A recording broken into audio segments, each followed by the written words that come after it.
নমস্কার। শ্রেণী তৃতীয়, বিষয় ইতিহাস।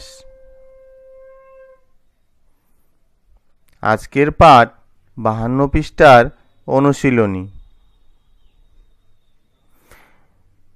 একটি প্রশ্ন নিয়ে আমরা আলোচনা করব। প্রশ্নটি দেখো, চীনে কিভাবে প্রাচীন সভ্যতা গড়ে উঠল? চীন দেশে দুটি বিখ্যাত নদী আছে। এই দুটি নদী হল ইয়াংশিকিয়াং আর হুয়াংহো নদী। ইয়াংশিকিয়াং আর হুয়াংহো নদী।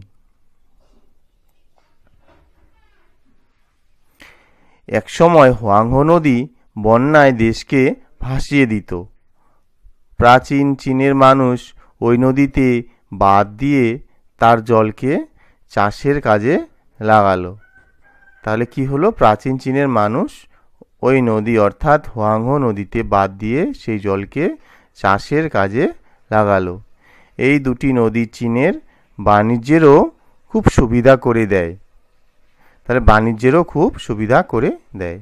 এইভাবে এই দুটি নদীর তীরে প্রাচীন সভ্যতা গড়ে ওঠে। তাহলে এইভাবে প্রাচীন সভ্যতা গড়ে ওঠে। নমস্কার।